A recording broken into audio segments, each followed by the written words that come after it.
they have to start somewhere. And it's like when you look at CERN and you look at what they're doing there, that's just the beginning. You know what I mean? That's one step in a lot of steps afterwards.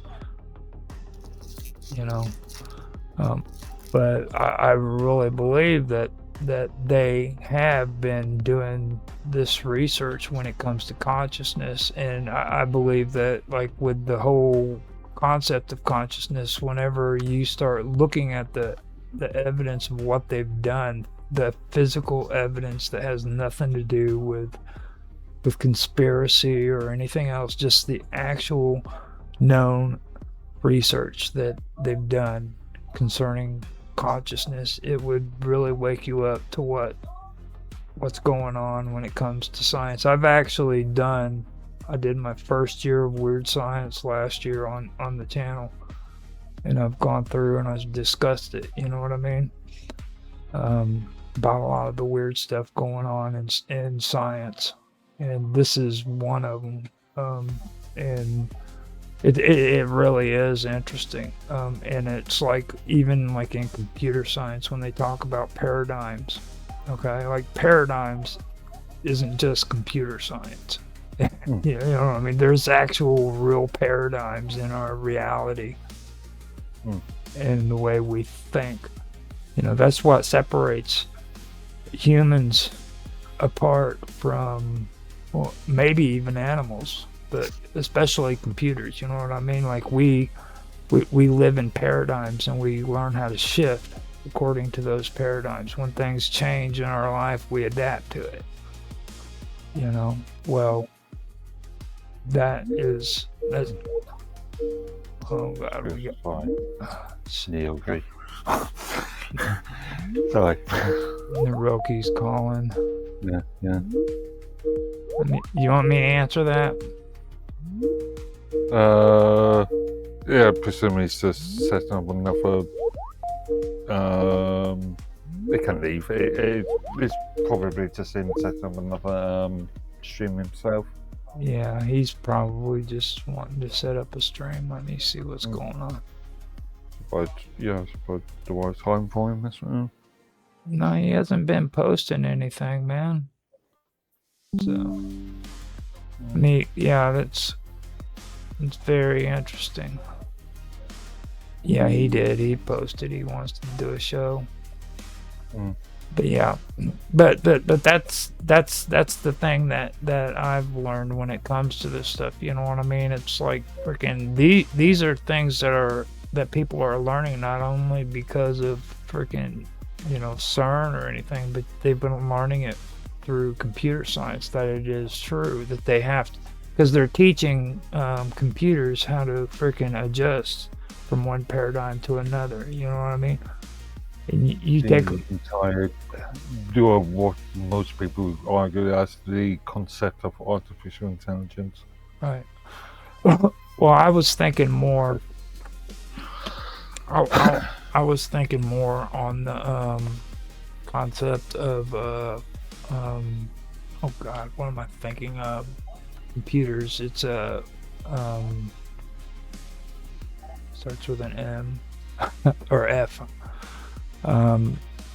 But no, it's I was thinking more on the lines of my goodness, I cannot believe that I'm having a hard time with my memory now, but yeah, but artificial intelligence is a part of it. But and then all gates, that sort of procedures. Yeah. Well, like even with weather, you know what I mean? They're trying to use this technology with weather to try to figure out the weather patterns a lot better.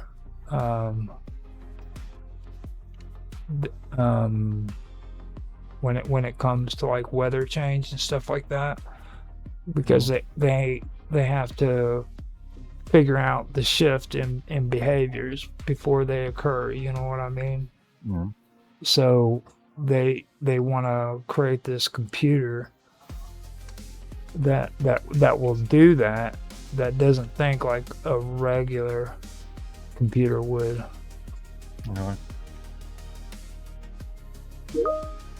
You know, so that's the thing that I wanted to bring up, and I forgot what the damn name of it is. It's I'm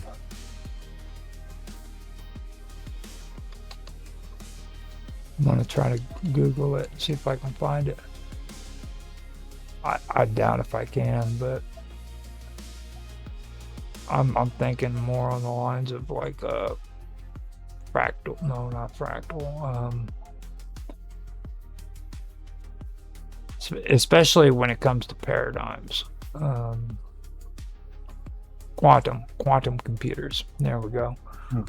Quantum computing is what I was thinking, more on the lines of, like, especially when it gets into quantum computing, where they have to look at different paradigms and be able to freaking switch from one paradigm to another with quantum computing.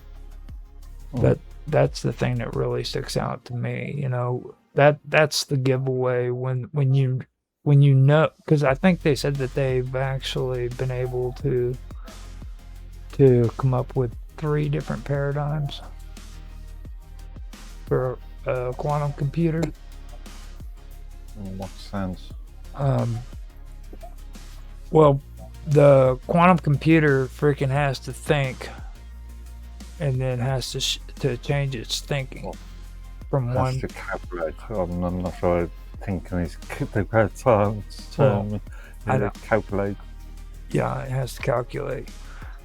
And the deal is it's like you have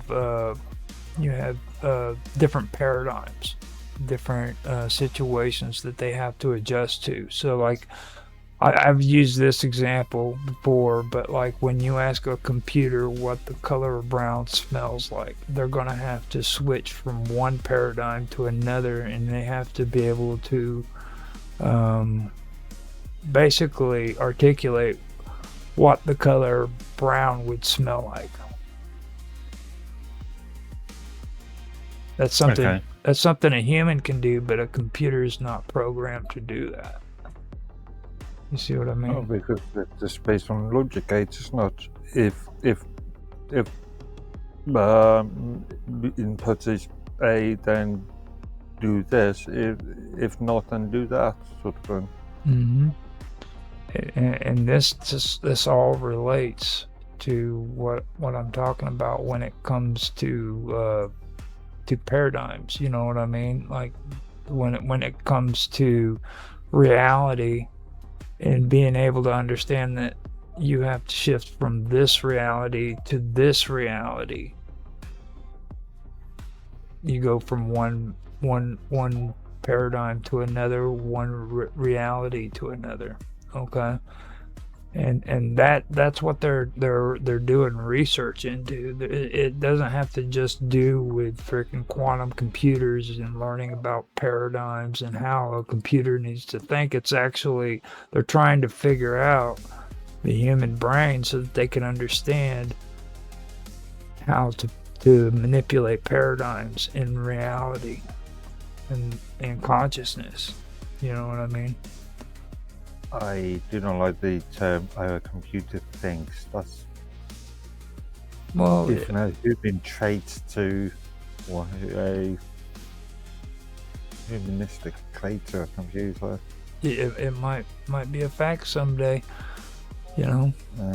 I mean, you might actually be like a half-breed Cylon. You know that, right? I'm all flesh and blood. Well, I'm just saying that there's a good chance that we all have a little bit of Cylon in us.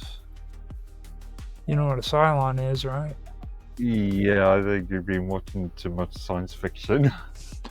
Well, if you take a look at it, okay, how is it that we have such a close relationship with freaking technology like we do? You know, because we create technology.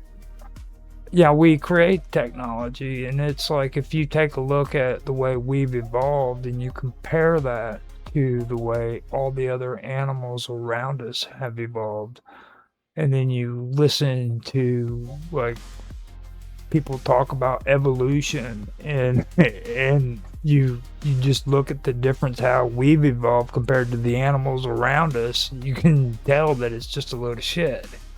You know what I mean? We've evolved way faster than any other animal on this planet, okay? If we've evolved so fast, then why don't we have all of these other animals riding bicycles? Because they often got opposing thumbs. Oh, Did you say wasn't Douglas Adams joke? Like this guy the galaxy, because opposing thumbs.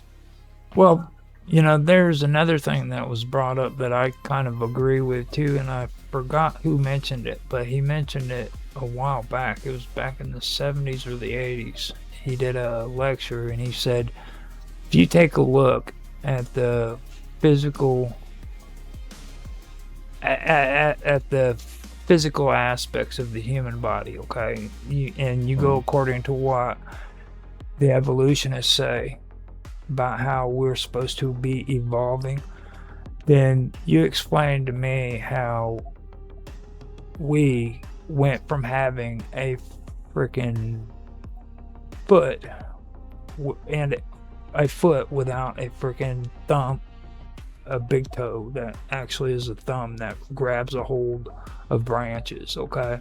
Now, that's actually more advanced than what our toe is, okay? But if you think on an evolutionary level, you have to ask yourself, why would our human body freaking actually devolve? Environmental factors. If humans had no need for climbing and swinging from trees, then why would we evolve to have physical traits that would allow us to do that? That brings us to the second part of my argument.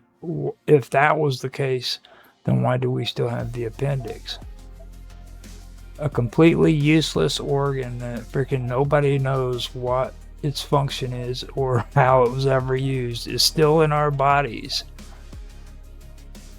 Okay. That's just you run over. That's just something that has yet to be.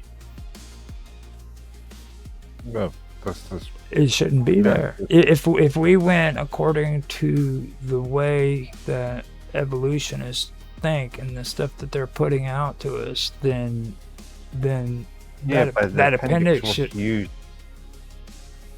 When was it? I'm not medical expert, but for a purpose at one point, and I mean, just because we don't use it now doesn't mean they will. One day it will just immediately disappear. It would be gone if we go according to like way the big thumb. It's a slow process, isn't it? Well, what about that big toe? If we evolved, if we evolved from primates, the big toe is used for the purpose of uses for the purpose of balance. If we naturally evolved from primates, then that we should still have that cool freaking toe on us that helps us to climb trees, dude. Because that is a more advanced toe than the one we have now. The only thing that our big toe does now is it helps us freaking have balance so that we could stand up straight. Which I'm not sure it's the only purpose, but that's the main probably the main purpose. You know. But see, if you look at it in reality, though, freaking the primate has a more advanced toe than what we do, because they use that for climbing. They use that for freaking being able to grab onto things, things of that nature.